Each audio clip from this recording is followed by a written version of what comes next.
Hi, and welcome to this section of the Physics 3 tutor.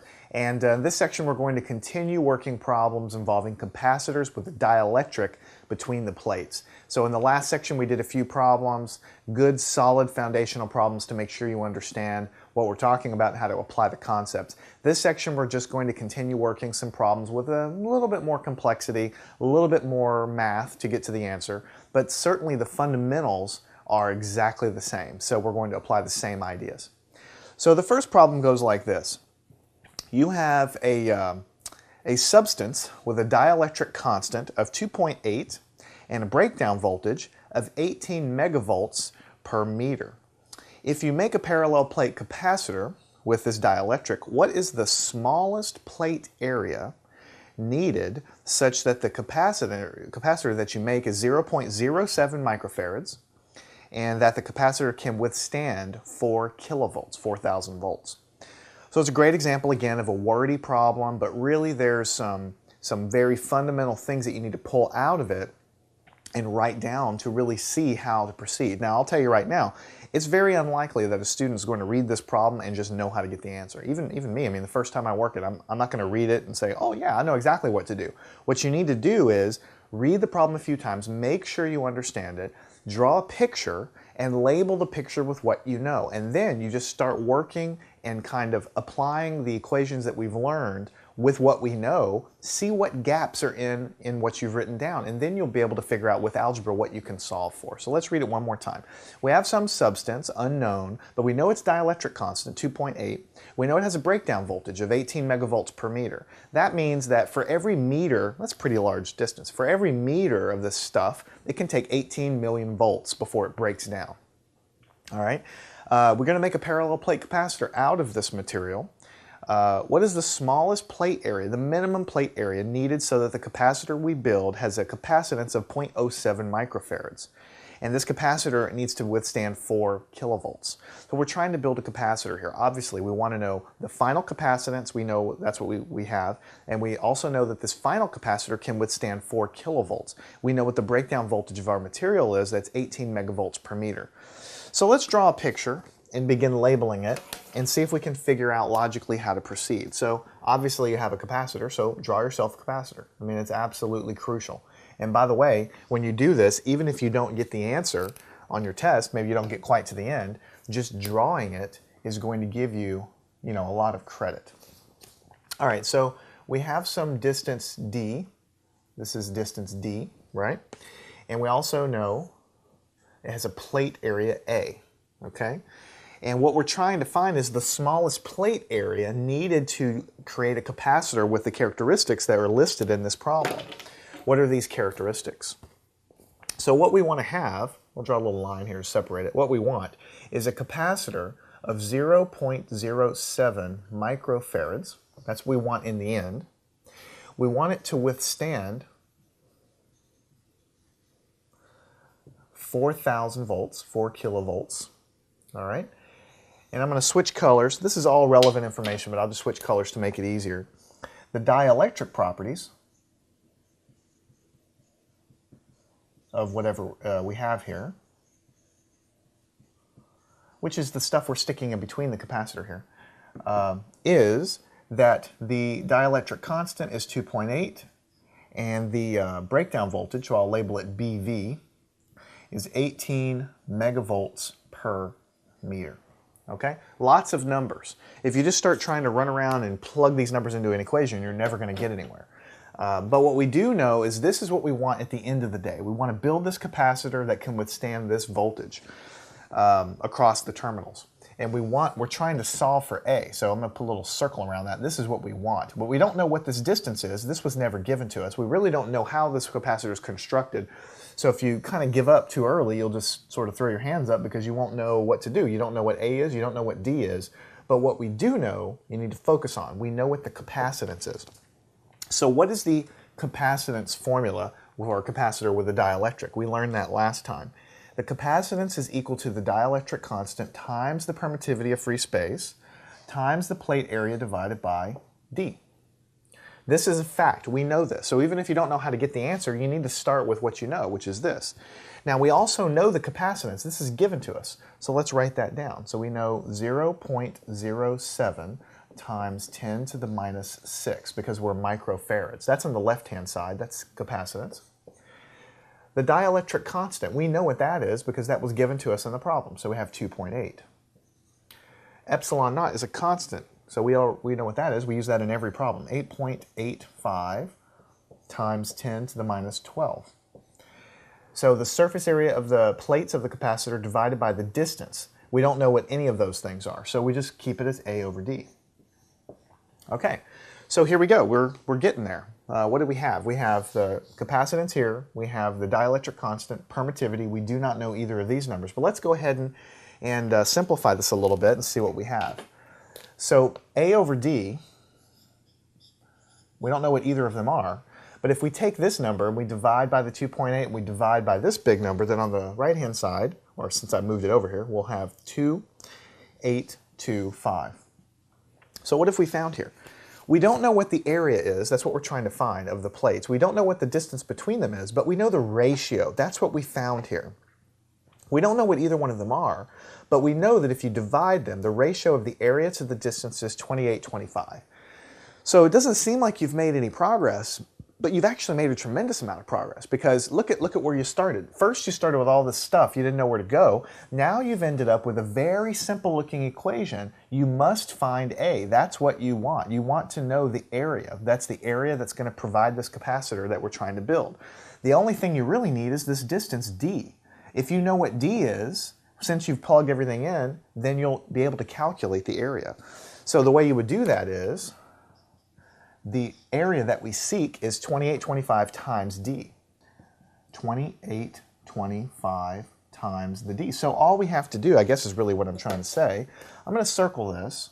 It's not our answer, but it's pretty darn close. If we can figure out the spacing of these capacitor plates, then we will know the area needed to do that. So let me ask you this, how can we find that distance? It's not provided in the problem. I mean, the problem gives us the dielectric properties, problem gives us the capacitor, problem gives us the voltage that the guy can support without breaking up, but the problem doesn't tell us anything about how it's constructed. So you know from you doing these problems enough that you must find that yourself somehow.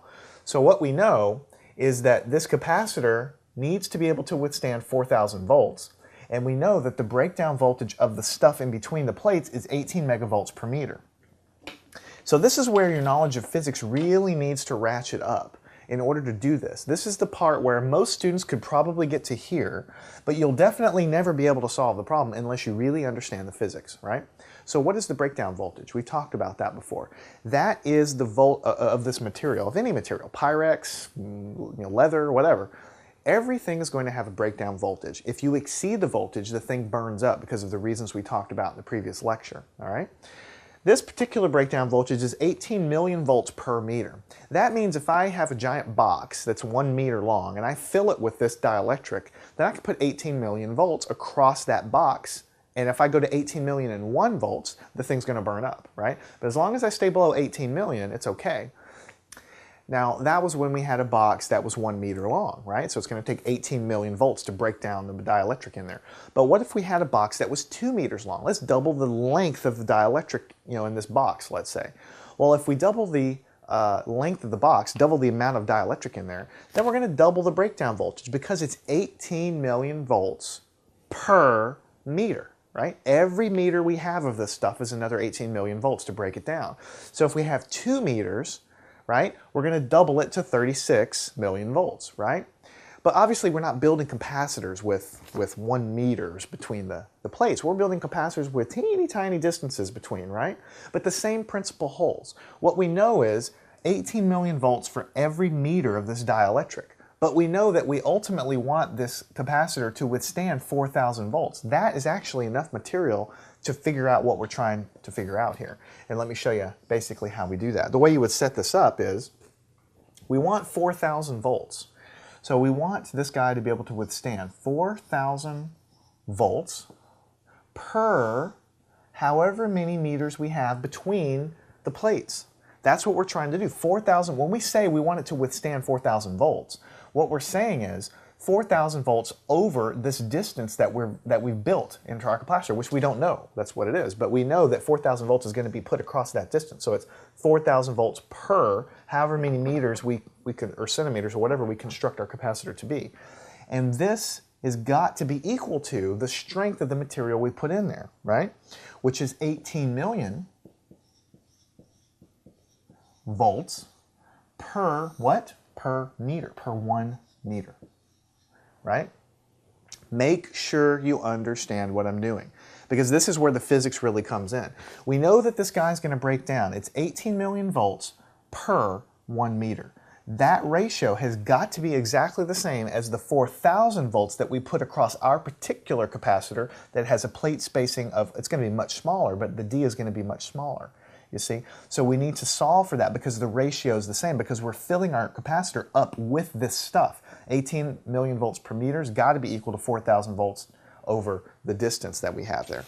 So it's a simple matter to do that. We'll cross multiply there, and so we'll have 4,000 is equal to 18 million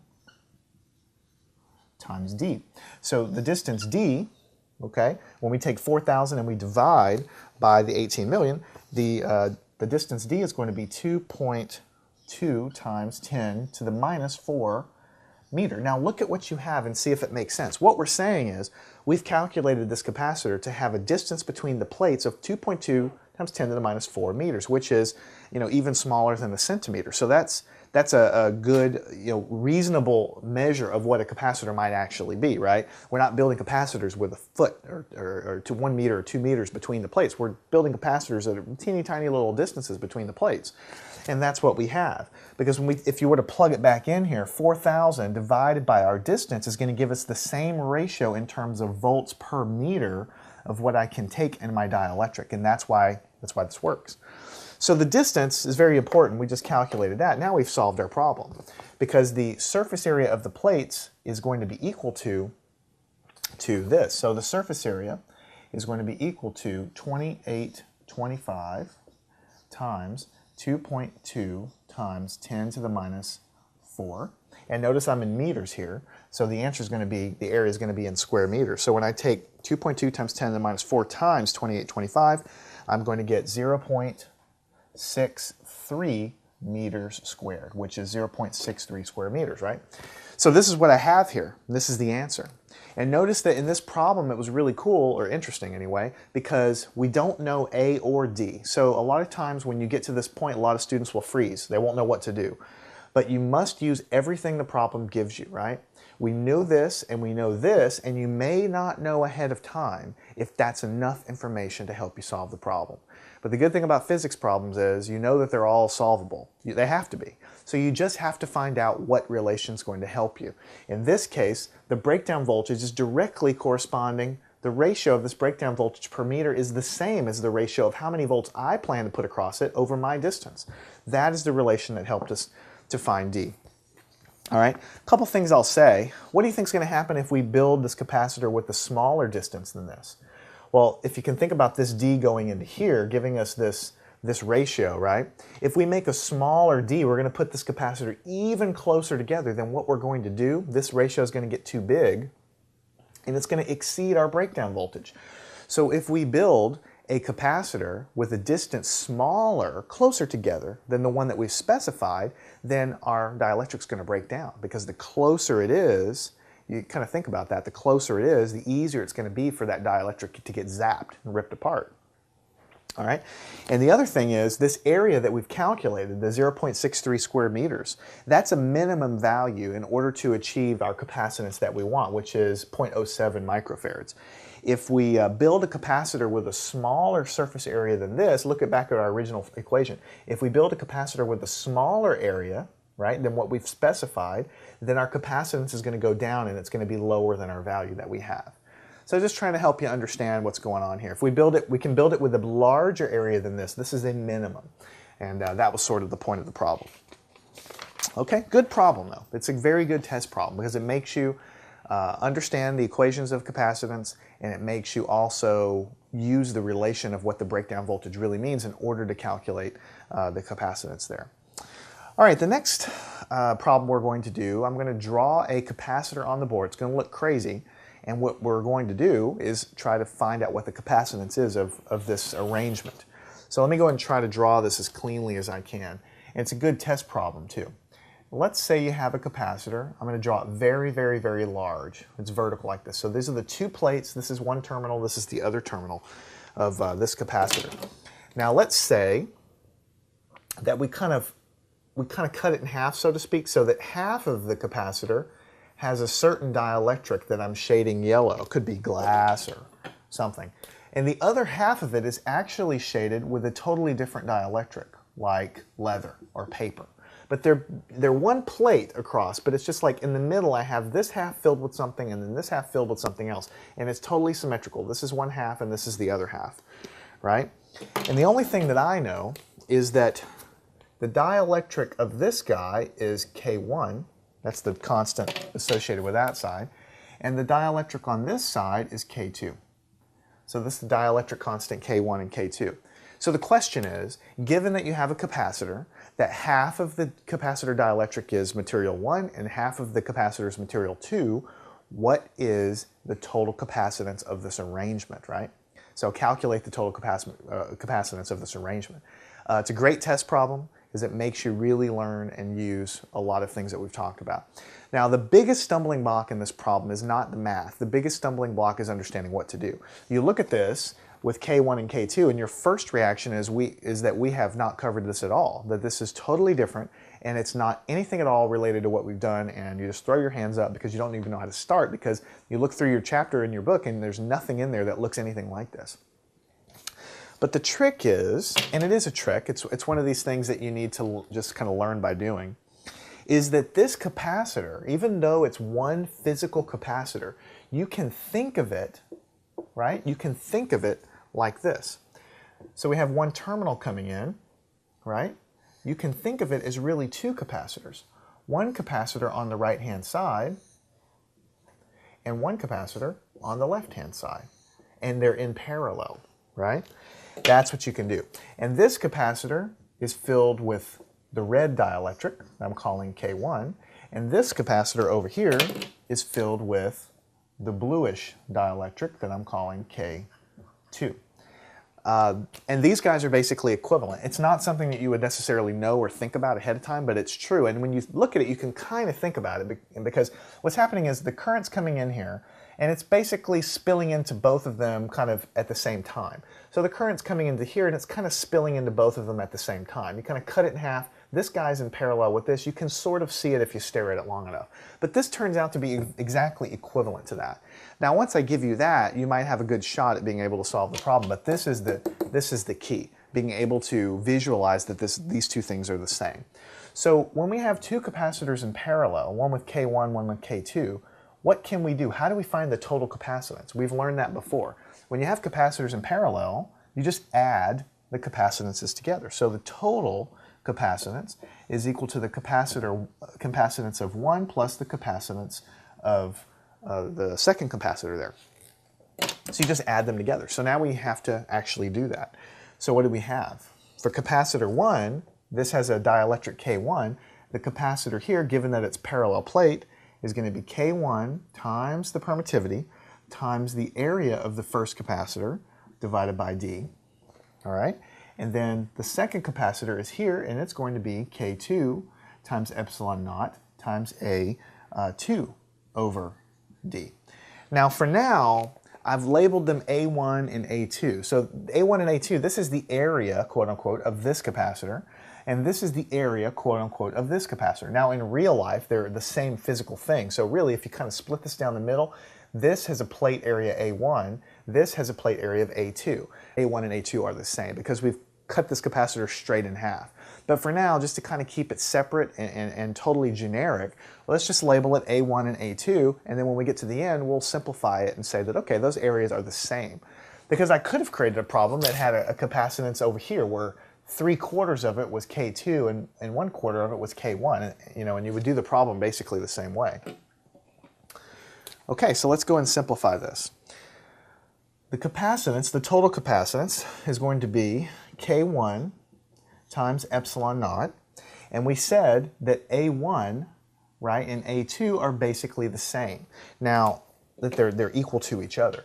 But if we look at our original problem, what we're usually doing when we have a capacitor is we're talking about the total capacitor surface area being A. When we build a generic capacitor, we say that the total surface area of the capacitor is A. So that's what we're going to use in our final answer. And so in that case, if we're going to do it that way, then the A1, which would be this guy over here, is the surface area of it is going to be A over 2, D. And then we're going to add to it the second capacitor. The area of that second capacitor is just A over 2, D. All I'm doing now is, the original problem gives us a capacitor with area A. Dielectric and one half of it is this, dielectric and the other half of it is this. So when I write my stuff down, I'm basically just saying, okay, this is capacitor 1 with area 1, this is capacitor 2 with area 2. Now I'm just saying area 1 is just one half of the total area. Area 2 is another half of the total area because I've cut the thing in half. That's all I'm really doing. All right, so when I do that, let me switch colors here to make it a little bit more clear. Let me go ahead and factor out a few things. The capacitance, I can't factor out K1 or K2 because those are the same thing. But look at everything else I have or those are different constants. But look at everything else I have in common. I can factor out epsilon naught. I can factor out A.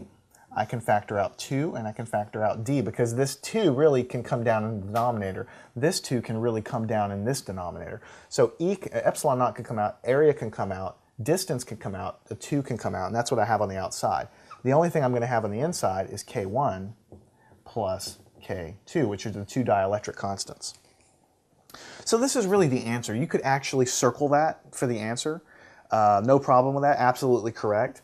But let me show you one thing that's going to make it a little more clear. What if I choose, now I did all the factoring I could just to make it as simple as possible, but let me take this 2 and stick it back in here just to show you this.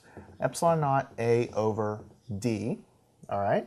And then inside here, I'm going to have K1 plus K2, and I'm going to move the 2 back in, so it's going to be dividing the whole fraction like this. Now I claim to you that this is just as good as the other answer, and you could circle either one, but I like this answer better because it shows a little bit more what's happening. The generic equation for the capacitance of a capacitor without any dielectric is just epsilon naught times area divided by D, if there was no dielectric at all. So this would be the capacitance. What we've done in this case is we've tacked on a term, but notice what we have here. These are the two dielectrics, and what we're doing by when we add them together and divide by 2, we're just averaging them. That's all we're doing. So really, this is the normal capacitance you would have with plate area A divided by D. We're modifying it by a dielectric term that we always have out in front, but what we're doing is we're just averaging the two dielectrics, and that's going to be our kind of our new dielectric in our final answer. So when you look back up here, basically you might say, aha, this makes total sense now. All we're doing is constructing this capacitor with plate area A and distance D, and the dielectric value that we use to stick out in front of our capacitor equation is simply the average of the two dielectrics that we have in there. Now the reason that it's exactly the average of it is because I've split it even like that. I've split it even Steven. So it's 50-50, so that's exactly why it's this plus this divided by 2. If I had not split it 50-50, then this term would look a little bit different, but since I split it 50-50, that makes sense. So I hope that that makes sense to you. I really wanted to show you this because it's a good proof. It's a good test question. It forces you to do a little bit of algebra, and it also forces you to realize that when you have a capacitor with two dielectrics, you can treat it as two parallel capacitors to one another. So it's an excellent, excellent question. Now what we're going to do for our next problem is something a little bit similar, but we're going to have an even more complicated capacitor to analyze. So let's go and say we have a capacitor. We draw a big long horizontal line here and a big long horizontal line here. All right. Okay, and so I'm going to have a line on the bottom there. Now let me split this up even a little bit differently. Let me say on the left-hand side, let me go and divide this up, and let's say this is capacitance K1, like this, all right? And let's say over on the right-hand side, instead of putting K2 over here, let me split this up a little bit more and say that on the top over here, I have something I'm calling K2. And then I have a third dielectric, totally different substance on the bottom over here on the guy, and we're going to call that K3. So that's kind of interesting. So 1/2 of the substance is K1. The other half is further subdivided into 1/2 and 1/2. We'll call it K2 and K3. But basically we want to do the same exact thing overall. So this guy has a plate area A. That guy has a plate area A. The whole capacitor has a plate area A. And the other thing that I want to say is, let me draw some lines out here just to kind of help us like this. This distance from here to here is D. And this distance is also what we're calling D. So if this is D and D, then the total height of this capacitor is 2D. Don't worry too much about why I'm labeling it this way. This is kind of given to you. I'm saying, look, we have half the capacitor with K1, the other half is subdivided into two different kinds of dielectrics, but I'm just labeling this distance, which is 1/2 of this height, to be what I'm calling D. This is what we're calling D, and that's going to make the total guy 2D. The reason I'm doing that is because when we get into the proof here in a minute, it'll just make it a little bit easier. But it doesn't really matter what you're labeling it. All you really care about is that this distance is double this distance. That's the only reason it's really relevant. So what would be the equivalent circuit of this guy? We have a dielectric here, and then over here we have a pair of dielectrics. The way you can write this is as follows. You can simplify it by saying what we'll have on the right-hand side is two capacitors in series with one another. All right? And on the left-hand side, we'll have the single capacitor, like this. And this makes a lot of sense when you think about it. So this guy is going to be our K1, right? And on the right-hand side, at the top, this capacitor, we're going to say is K2. And this capacitor on the bottom is we're going to say K3. And by the way, if you get too worried about, oh, I would never see this, I would never understand this, one thing you have to learn in all of math and all of physics is that nobody's born knowing this stuff. I mean, back in Physics 1, you did lots of problems with inclined planes and pulleys and things. You didn't know any of that stuff before you started, but when you start working enough problems, you start seeing how you set it up, right? Same thing with this. Nobody's going to be born knowing that you can take a capacitor that looks crazy like this and split it up into 3 capacitors. But that's sort of like the basics of electric circuits, something that you learn, and then as you go along, you gain more and more knowledge from it, you gain more practice from it. So when you start seeing more odder and odder combinations of dielectrics like that, you'll know that you can represent it as an equivalent circuit. And by the way, all through circuit theory, it's constantly a game of taking the circuit you have and rewriting it into a simpler circuit, right? So that something's easier to solve. This, difficult to solve. This, very approachable. So don't get too wrapped up if you're like, I never would have saw that. Well, you know what? Next time you see a problem like this, you will know how to attack it. And that's really the point. Okay, so what do we have? We have a series component. This guy in total is in parallel with this. So what we want to do first, we can't really easily combine this leg with this leg right away because we have these two guys here. But first, I propose to you, let's work on this leg first because these are in series with one another. Once we get the answer, this would be like an equivalent capacitor in this leg, which we can then combine with this leg to get our final answer. But first, let's only work on what I have in the dashed line over here. So what do we do when we have capacitors in series with one another? We say that 1 over the equivalent capacitance is equal to 1 over, in this case I'm going to call it C2 plus 1 over C3. See, this is K1, K2, K3. This is capacitor 1, capacitor 2, capacitor 3. So it's 1 over capacitor 2 plus 1 over capacitor 3.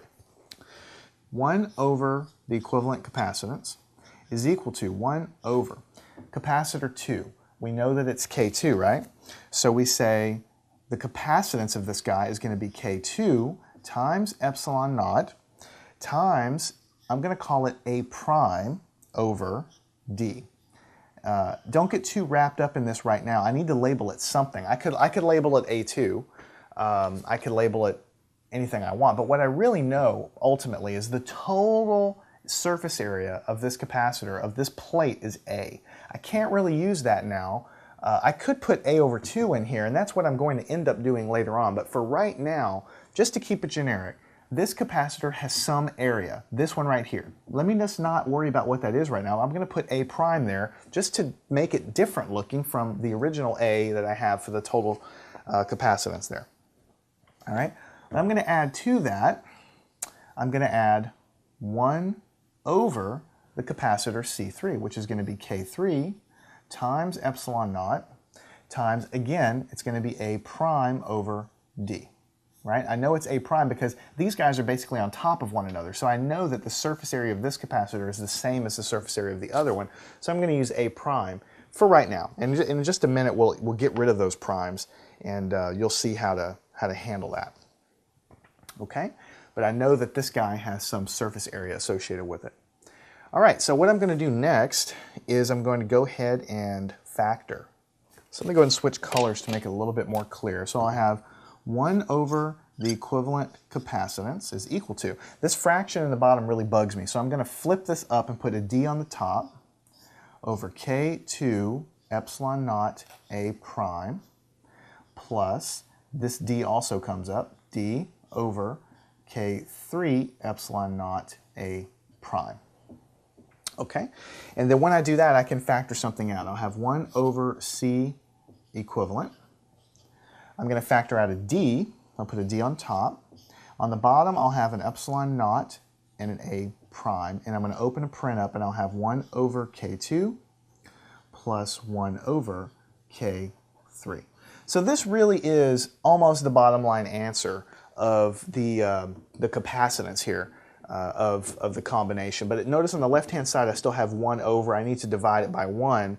But if I divide it by 1, if I flip the whole thing over now, it's going to be a little bit ugly because I've still got these ugly fractions on the inside. So what I want to do is clean up the inside of this to make it a little bit clearer. So 1 over C equivalent is equal to D times epsilon naught A prime, open parentheses.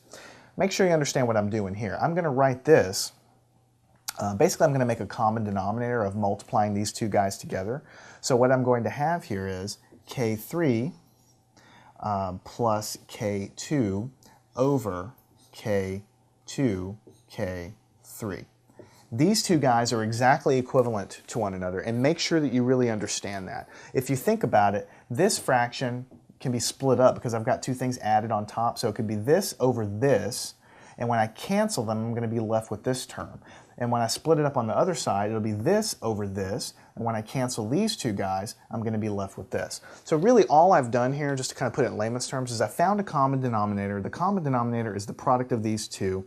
I found the numerators and I added them together. I don't want to say I skipped a step. I think it's pretty clear, but you might want to get a piece of paper out if you don't totally understand. But basically, I've just added these fractions together. All right, why did I do that? Because I want to take this up over on the right-hand side and write the final capacitance is this. Now that I have it like this, let me invert the left-hand side and the right-hand side so that I can get this capacitance. So C equivalent is going to be equal to, on the left, I'm going to flip that over, epsilon naught A prime over D, open paren, and then I'm going to have K2, K3 over K3 plus K2. So this is the capacitance of these two guys on the right-hand side. So I have epsilon naught A prime over D, K2, K3 over K2 plus K3, right? So this is basically half of the problem solved. This is the capacitance here. And it's a little bit ugly because adding capacitors when they're in series is just simply ugly. You have to take 1 over the total capacitance is equal to 1 over this capacitor plus 1 over that capacitor. This capacitor was K2. I just label it A prime because it's some plate area, I don't know what it is, over D. This guy has the same plate area, the same spacing, but the only thing different here. So as I just basically factor everything out and I'm left with this. So I simplify this in terms of a common denominator so that when I invert the fractions, it's a little bit nicer looking. If I didn't do this step, when I invert it, this would not be nearly as nice looking. What I'm going to end up doing is using this to find the rest of the problem. So now that I have this as an equivalent capacitor for this leg, I can simplify the whole thing. What do you do when capacitors are in parallel? Because that's what I have. I've made an equivalent capacitor to one capacitor here with one here. Those are in parallel. What do? I just add them together. So I just need to add those guys together. So that's what I'm going to do. Let me go off to the other board here, and I'll rewrite the equivalent capacitor of that other leg here. So let me just kind of redraw the circuit a little bit here. So now what I have on the right-hand side is this, and on the left-hand side I have this. I've simplified the guy here. This guy, right, was equal to epsilon naught A prime over D, open parentheses, K2, K3 over K2 plus K3. This is the capacitor on the right-hand leg. And now what I want to do is combine it with the left-hand leg, like this. So I'm going to add them together. So I'm calling this CEQ, but now this is the, I'm going to call it C total, meaning everything together is going to be equal to capacitor 1 plus CEQ. So this capacitor here plus what I found for this. So what I'm going to have is, for capacitor 1, this is K1, right? So it's K1 epsilon naught A, I'm going to call it A prime, over, what is the distance here between these two plates? Notice that the distance here was D and D. That's why I use D down here. This is a thicker capacitor, so its distance is 2D, right? But notice that its surface area, this area is the same as this area, which is the same as this area and this area. So I'm still going to use A prime. That's the same area I used over on the other side, but the distance is not D. The distance between those plates is 2D for this capacitor here. But what I'm going to do, this is the capacitance of this guy. I'm going to add to it what I found on the right-hand side, which is epsilon naught A prime over D, open paren, K2, K3 over K2 plus K3, right? So effectively, this is sort of the answer. We're not totally where I want to take it yet, but this is basically the answer. Now what I can do is I can factor out some more stuff because I've got a lot of commonality here. I can't factor out the K1, but I can definitely pull out an epsilon naught, I can pull out a surface area, and I can pull out a D. Notice there's a 2 there, I can't pull that out. And so what I'm going to have on the inside here is I'm going to have K1, right, over the 2 comes from here, so this stays there, plus all of this came out, so I'm going to have this term, K2, K3 over K2 plus K3, and I'm going to close that guy off. Okay, so basically, like I said, we're pretty much at the answer, almost at the answer. The only thing that's ugly about it is this A prime, because the problem that we had didn't have an A prime anywhere. We had D's in our original problem, labeling the distance. We had K's in our original problem. We didn't have an A prime. We invented that to make it a little easier to handle. A prime is just what we've been discussing. It's this plate area of these right-hand capacitors. It's also the plate area of the left-hand capacitor. But physically, since we've cut it in half, again, it's just 1/2 of the total area of our original capacitor. So I'll just write it like this. Recall that A prime is just simply equal to the original A that we had in our problem over 2. So the total capacitance of this arrangement is going to equal this guy. So it'll be epsilon naught A over D. I'm going to put the 2 there, and I'll just write it normally, 2D. I've replaced A prime with A over 2, so that's where that's coming from. On the inside, we'll have K1 over 2 plus K2, K3 over K2 plus K3, and I'll close this guy up. And that's basically the answer, but if you wanted to be even a little bit, I mean, you can circle this. This is totally fine to circle. But if I want to, I can factor this 2 out, so C total will equal, when I factor the 2 out, it'll be epsilon naught A over 2 times 2 gives me 4D. And when I open it up, I'll just have simply K1, right, for the first part of the term, plus. Now I factored out a 2 on the bottom, right? So if I factor out a 2 off the bottom of both of these guys, then I have to put a 2 in the top. So it'll be 2K2, K3 over K2 plus K3. And just check to make sure that makes sense. If you multiply this well, if you take a 2 out of it, multiply the 2 back in, you'll have K1 over 2. If you multiply a 2 back in, it'll cancel. So this will be exactly what we started with.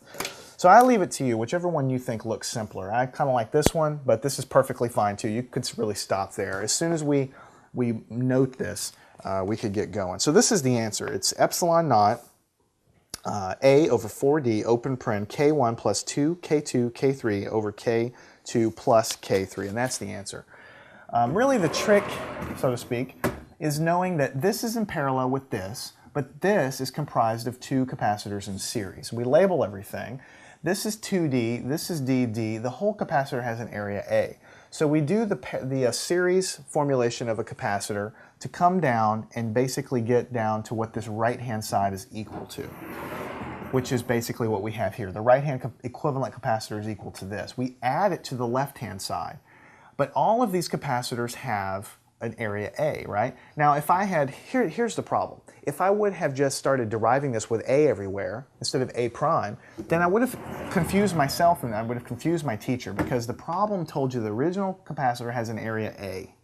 So if I start putting A here and A here, then they're going to think you intend to mean that the whole plate area A is what's here. The whole plate area A is here. So sometimes in physics, you kind of need to invent your own variable to kind of get through your proof. But once we got down to the point where we had done this left-hand capacitor and we combined everything, we simplified everything, it was like, okay, I was ready to circle the answer, but I need to go back and say, all right, A prime was just 1/2 of the original plate area.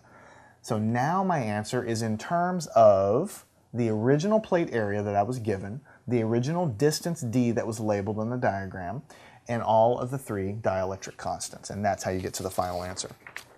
Well, that's all that we have for this section. We just tackled a few additional problems, give you a little more practice with capacitance.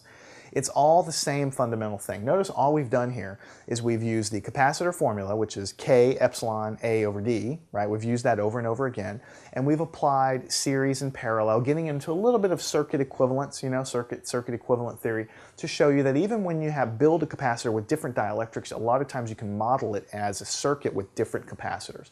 So you can use the tools that we've learned in previous sections on adding capacitors together in different ways to simplify those arrangements. So definitely work through them, practice them. These kinds of problems, it's 50-50 if you'll see a problem like this on a test, but it's a good problem because professors, especially in advanced physics, they like to give problems without a lot of numbers a lot of times. If you give a student a problem with a lot of numbers, the student will pull out the formula sheet, start plugging in numbers, trying to come up with something, right? Because they have numbers. But this problem had no numbers. So you can really pull on a student to see if they know what they're doing. You can write it down, simplify it, plus it makes you use your algebra skills a whole lot more than when you have numbers, because then you can use calculator. So for better or worse, that's sort of the way the world works. That's why I wanted to give you a couple problems like this. I would encourage you to do these derivations again yourself. Make sure you can really do them. You might have a different way of labeling it. You might have a different way of simplifying it. That's all okay. Just make sure that you understand it.